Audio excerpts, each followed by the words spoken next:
Bonjour les gens. Avant de commencer, du coup, qui a déjà entendu parler du syndrome de l'imposteur? Ah, donc au revoir, c'est bon, non? Raté, hein. Ah, raté. Je vais vous poser 3 questions. Donc, j'aimerais que vous levez la main si vous vous sentez concerné par les questions. Oui. Avez-vous parfois peur de poser des questions bêtes?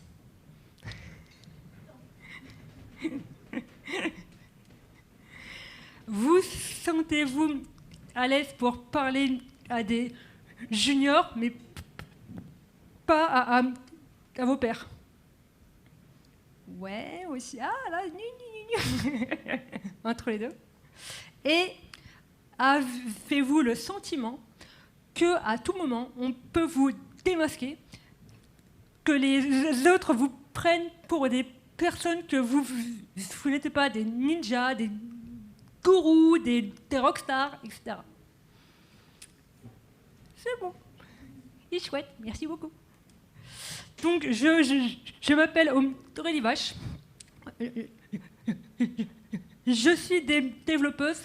J'organise des confs, j'écris des articles techniques. Je suis très investie dans des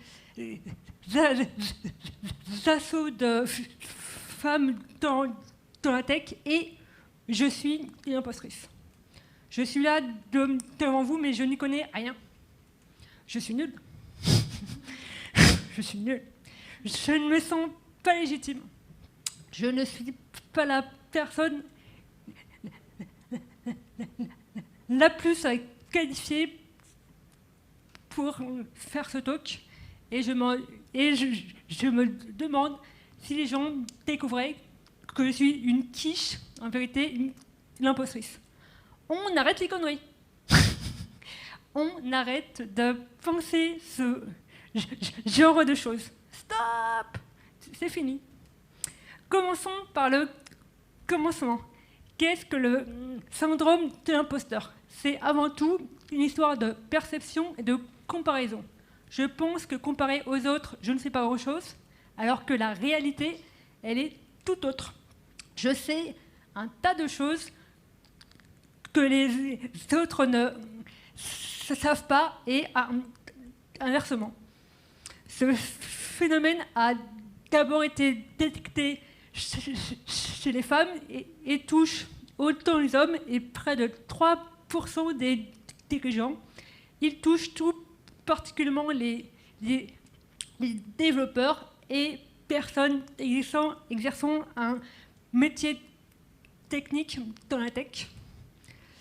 Il se manifeste sous la forme d'une petite voix qui nous rabaisse.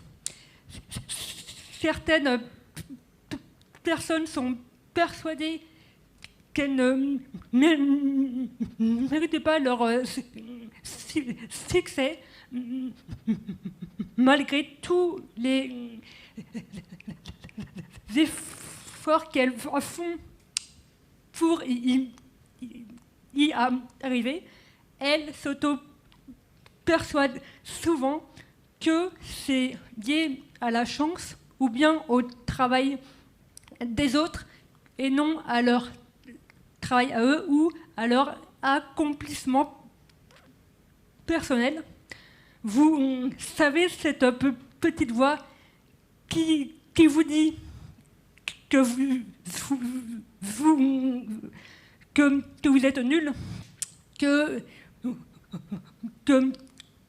vous n'avez rien à apprendre aux autres, que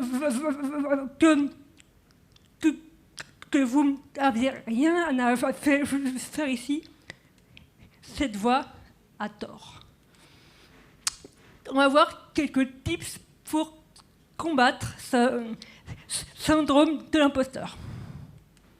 Règle numéro 1. des connaissances, des compétences, des victoires tu as.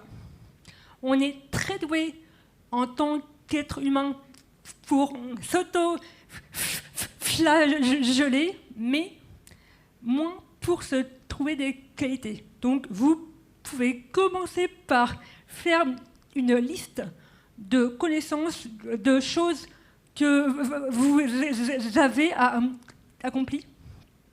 Repensez aux journées où vous avez galéré à débloquer un problème et que vous êtes parvenu à la solution. Même si vous pensez que ce n'est pas grand-chose, c'est très important de repenser à ces moments-là. Et pourquoi pas, pour les mettre noir sur blanc, utilisez une mind map. Une carte mentale, c'est comme une liste, mais ça fait marcher les deux parties de notre cerveau. C'est très pratique pour prendre des décisions et dans notre cas, pour savoir où on est. Il n'y a pas de petite victoire. Nos erreurs sont là pour nous permettre d'être meilleurs. Règle numéro 2. Des amis, des pairs, des communautés, tu trouveras. Entourez-vous d'autres développeurs, développeuses. Faites partie d'une association, d'une communauté où vous pourrez échanger et communiquer. Être une duchesse m'a permis de me sentir entourée et épaulée. Et cela m'a donné la force de faire des choses que je ne me sentais pas capable de réaliser, comme de parler devant des gens. Donc voilà quoi. On est plus fort en plusieurs. On ne peut pas tout savoir et ce n'est pas grave. Apprenez de vos pairs auprès d'un mentor, d'un rôle modèle. Règle numéro 3. Partager et contribuer, tu pourras. Commencez par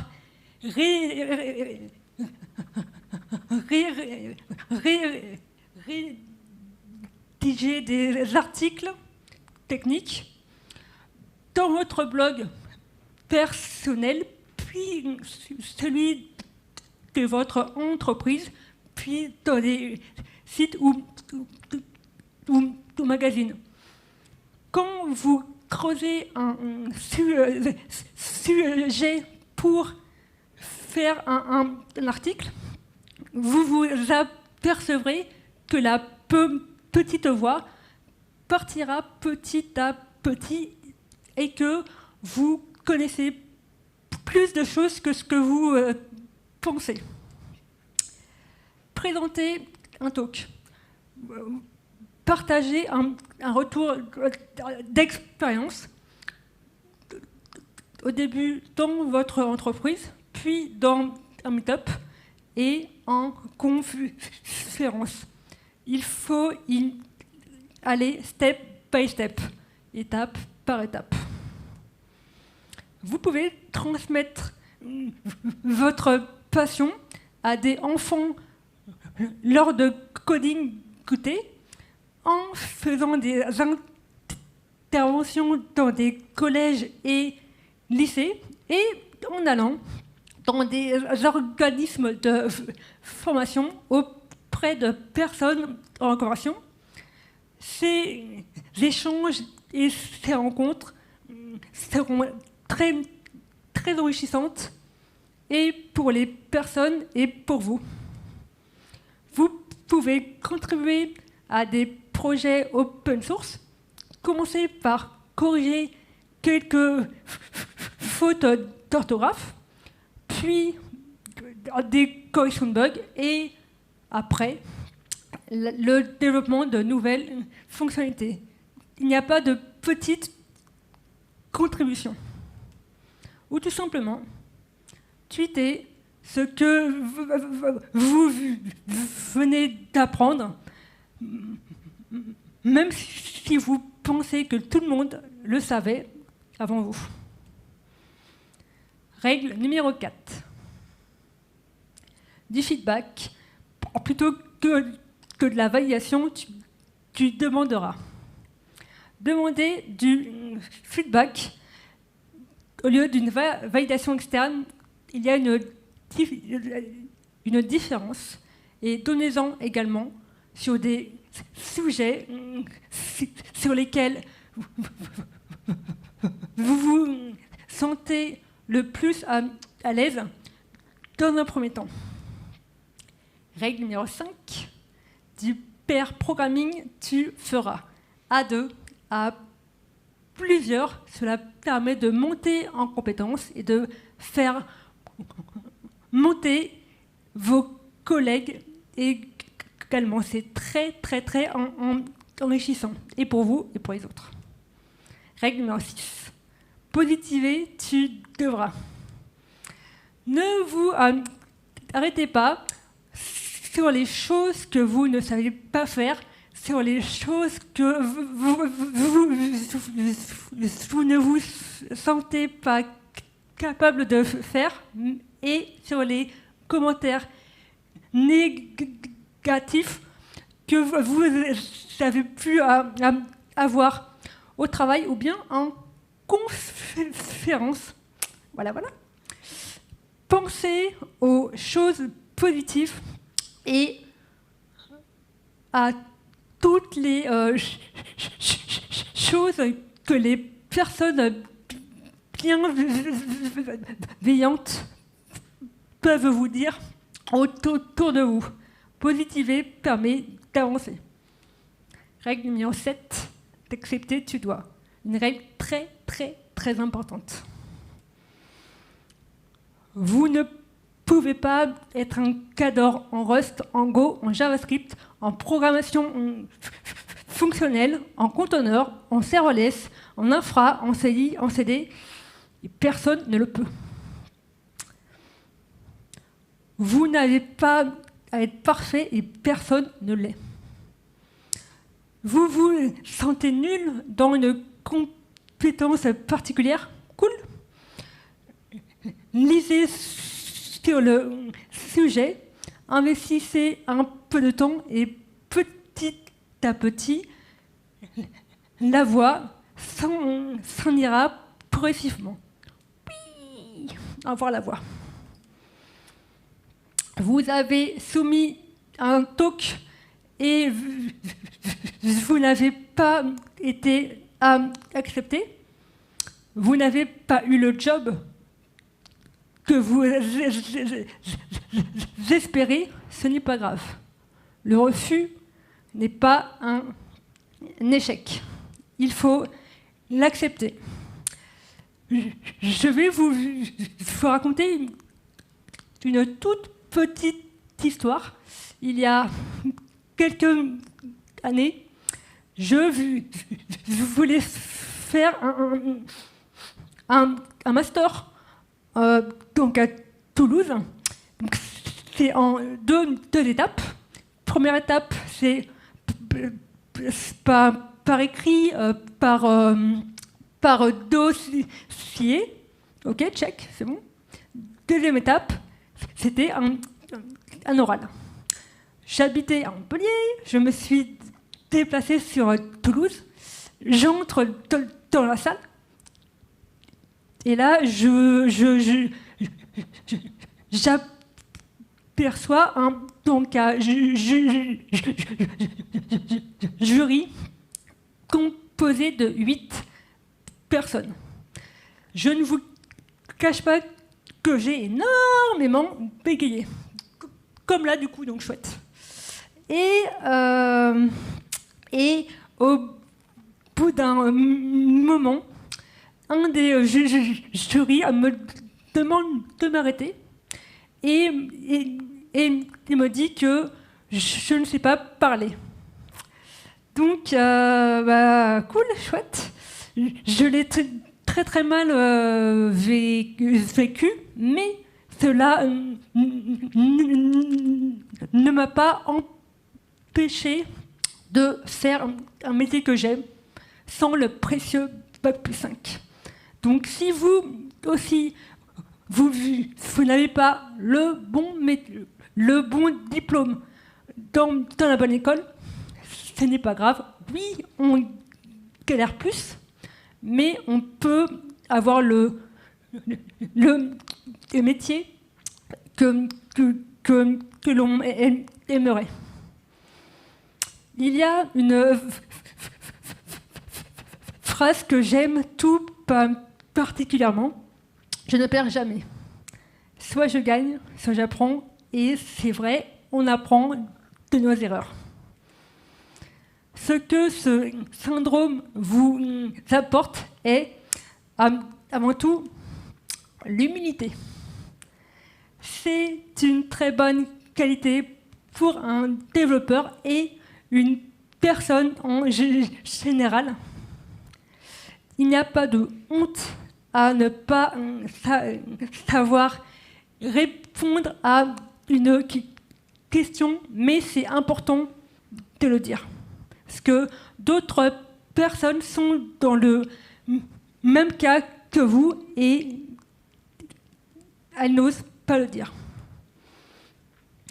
Le syndrome de l'imposteur n'est pas une fatalité. Ça vous en pour vous améliorer et vous prouver que vous assurez. Cela permet de prendre confiance en vous et vous ne décevez personne, ni les autres, ni vous. Le syndrome de l'imposteur, quoi qu'on puisse en dire, est une bonne chose. Il peut vous servir de vous améliorer, de faire de la veille technique et de vous sortir de votre zone de confort. Alors, n'oubliez pas, arrêtez d'écouter cette petite voix, car vous êtes légitime. Merci.